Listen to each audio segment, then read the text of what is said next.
충남 보령시의 한 도로에서 갑자기 의식을 잃고 길가 담벼락을 들이받은 70대 운전자. 우연히 이 사고를 목격한 신임 해경은 그 즉시 달려가 운전자를 안전하게 대피시키고 119에 신고했는데 임용된 지 열흘밖에 안 됐음에도 본능적으로 침착하게 대처한 정동화 순경을 사건 현장에서 만나본다. 네, 지난 13일이었습니다. 충남 보령시 한 시골길에서요. 한 차량이 갑자기 길가 담벼락을 들이받는 사고가 있었는데 우연히 이 상황을 목격한 사람이 있습니다. 바로 오늘의 주인공입니다. 네, 오늘의 주인공입니다. 이 해경으로 임용된 지 딱 열흘째 됐던 정동화 순경입니다. 20대입니다. 해경된 지 열흘. 이 보령 해경 소속이에요. 그런데 지금 이제 이 길을 가고 있던 중인데 보시다시피 지난 13일 오후 6시 10분경에 아니 멀쩡히 달리던 차가 갑자기 담벼락을 들이받고 엎어진 거예요. 운전자는 의식을 잃었습니다. 정동환 순경이 바로 달려가서 지금 의식을 잃은 운전자를 꺼집어내고 119에다 연락을 하죠. 순찰차와 구급대가 달려왔습니다. 그래서 이 지금 다친 사고자가 자리를 다 뜰 때까지 자기가 본 정황도 설명해주고 끝까지 자리를 지키다가 자리를 떴다고 합니다. 저 영상 보니까 그냥 순식간이었군요. 순식간에 일촉즉발이었죠. 저렇게 위험한 상황이었는데 자, 임용된 지 열흘밖에 안 된 신입 바로 해경이었습니다. 사고 당시 어떤 상황이었는지 정동화 순경에게 자세히 들어봤습니다. 근무를 마치고 퇴근하는 길에 반대쪽 차선에서 마주오던 차가 담벼락 쪽으로 충돌하는 걸 제가 목격했습니다. 순간적으로 위험한 상황이라고 제가 이제 판단해가지고 차를 바로 세우고 사고 차량 쪽으로 바로 달려갔습니다. 충돌 직후라서 차량 앞에서 연기가 계속 나고 있어서 혹시 모를 화재가 일어날 수 있다는 이제 생각을 하였고 제가 운전자를 상태를 확인하고 의식이 없길래 그래서 바로 119에 신고를 하고 지나가시던 동네 주민분이 계셨는데 도움을 요청해서 같이 차에서 꺼내서 안전한 곳으로 이제 대피를 시켰습니다.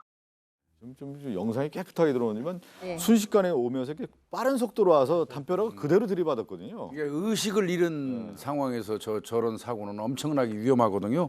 추돌하는 게 그냥 전속력으로 그러네요. 브레이크도 없이 예. 그대로 돌진하는 케이스인데 이 정동화 순경 보니까요. 원래 고향이 경상도라고 그러네요. 예. 근데 보령으로 그 발령을 받아서 보령에 해경이 있거든요. 예. 보령 해경으로 이 발령을 받았던 것 같은데 처음 와보는 데니까 이제 길도 익숙하지 않고 그래서 이제 뭐 저 출퇴근할 때 상당히 좀 어려움이 있는가 봐요. 근데 선배가 이런 얘기했대요. 퇴근하는 길에 천천히 가면서 주변도 이게 돌아보고 구경하면서 가라 이제 이렇게 얘기했나 봐요. 그래서 선배 말 제대로 들었던 것 같습니다. 그래서 가다가 이제 이런 위험한 상황을 현장에서 목격하고 바로 쫓아가서 가보니까 본넷 쪽에서 연기 나고 있었다고 그래요. 그러네요. 위험 상황이거든요. 그래서 화재가 걱정돼 가지고 얼른 그 운전자 상태 살펴보고 119에 신고하는 그런 조치를 취했다고 합니다. 이제 본네트 쪽에서 연기 나고 있는 상황인데 지금 그 달려가서 문을 여는데 저 상황이 자칫 위험할 수 있는 상황이거든요. 위험하고 지금 10일짜리 죄송합니다. 10일짜리 순경입니다. 10일짜리 교육원에서 나온 지 진짜 따끈따끈한 순경. 얼굴 정말 10일짜리 같지요.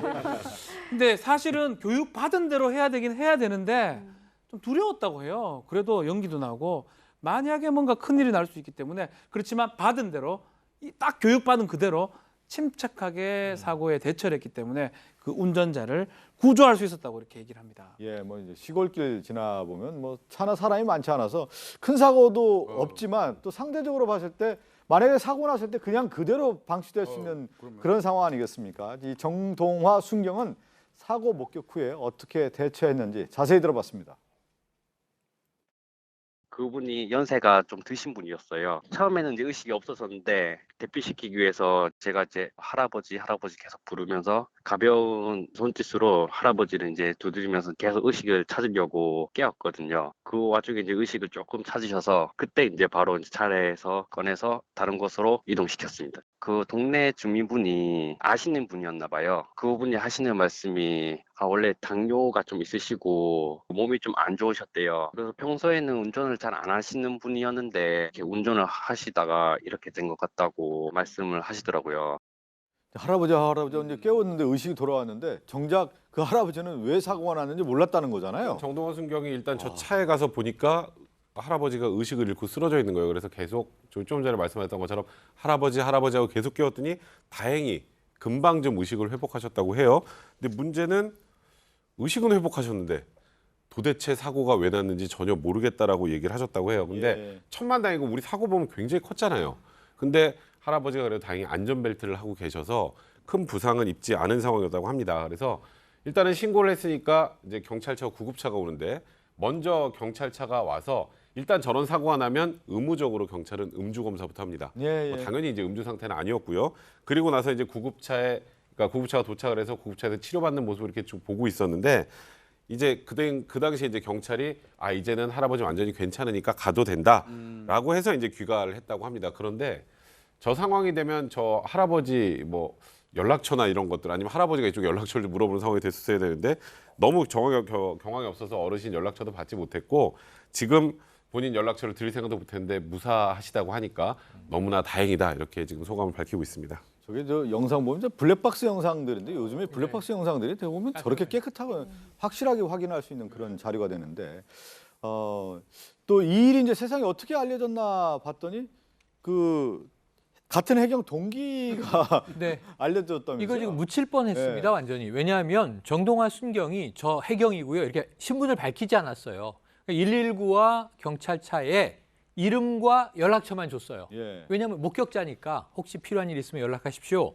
그러고 아무것도 알려지지 않고 덮였어요. 그리고 해경에 가서 보고할 수 있잖아요. 어제 퇴근길에 이런 일이 있었습니다. 보고도 안 했어요. 근데 동기들하고 밥 먹으면서 이런 일이 있었어 얘기를 했는데 동기 하나가 이걸 보고해야지. 이건 알려줘야 될 일이지. 그랬더니 정동화 순경은 다 이렇게 하는 거 아니야? 누구라도 이렇게 했겠지. 그랬더니 아니야. 나는 이런 일이 묻히는 게 너무 안타까웠어. 예. 이 일은 반드시 알려줘야 해. 그래서 동기가 보고를 했다고 해요. 그래서 지금 이 일이 알려지게 됐고 예. 우리가 이런 일이 있었구나라는 걸 확인하게 된 겁니다. 그리고 저 지금 동기들인 것 같은데 네. 지금 뭐 우리 박지훈 변호사가 얘기해 열흘짜리요? 11짜리. 이렇게 이제 11짜리. 동기 덕분에 이제 훈훈한 미담이 이제 세상에 알려졌는데 또 알고 보니까 이 정동화 순경의 아버지도 경찰이었다고 합니다. 예. 어렸을 때부터 아버지를 보며 자랑스러워하는 경찰이 되고자 마음을 먹었다고 하는데요. 그 얘기도 들어보겠습니다. 아버지가 경찰관이시거든요. 지금 이제 30년 넘게 일하고 계시는데 이제 어릴 때부터 일하시는 모습이나 사람을 대하는 부분 그런 부분들을 이제 옆에서 지켜보다 보니까 아버지의 영향도 좀 많이 받아서 지원하게 되었습니다. 이제 합격하고 나서 이제 아버지께서 이제 해주신 말씀이 경찰관으로서 생활을 하게 되는데 다른 것보다는 경찰관은 공경해야 하고 지켜야 할 법을 가지고 소신껏 행동해야지 멋진 사람이 될 수 있다고 저도 이제 헌신하고 사람을 먼저 생각하는 해경이 되고 싶습니다.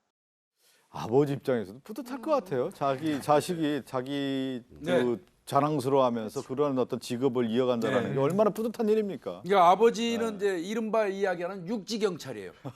그리고 이제 아들은 해경입니다. 네, 바다 경찰입니다. 네. 그런데 이제 이렇게 들어온 것 같은데 아버지 영향을 받아서 이제 왔다 그러는데 아버지를 굉장히 자랑스러워하고 있다. 아버지가 일하는 그 직무하는 모습이나 사람을 대하는 모습을 보면서 아버지를 존경한다 그랬는데요.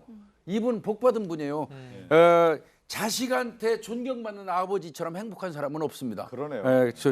굉장히 행복하신 분이라고 생각이 돼요. 저보다는 한 2, 3년 후배 같아요, 아버지가. 그런데 이제 그런 것 같고요. 어찌됐건 그 교통사고 현장에서 30년 넘게 했는데 아버지도 직접 이렇게 사고 나는 걸 구경을 못했던 모양이에요. 예, 예. 사고 처리만 했지. 근데 정말로는 그 들어간 지 열흘짜리가 그걸 목격을 했다니까 진짜 희한한 일이다. 그리고 참 네가 조치를 잘했다, 대견하다 이렇게 칭찬을 해줘서 무척 즐거웠던 것 같습니다. 예. 앞으로 이제 열흘짜리라죠. 앞으로가 더 기대되지 않습니까? 네, 앞으로는 이제 해경을 좀 하겠다고 하는데 사실 해경이 좀 육지보다는 조금 돌발 변수가 많잖아요. 사고와는 다를 수가 있고 그래서 좀 겁은 나지만 본인 전경 생활을 할 때 배를 많이 타봤는데 멀미도 안 하고 적응을 잘했다. 멋진 해경이 되겠다라고 포부를 밝혔습니다. 뭐 열흘짜리 경찰이 뭐 해경인데 지금 사고 보자마자 유형을 직감해서 그 대처하는 능력 봤을 때는 훌륭한 경찰이 될 거라고 아버지의 길을 잘 따라갈 거라고 믿습니다. 오늘 이 사건 끝으로 인사를 나누겠습니다.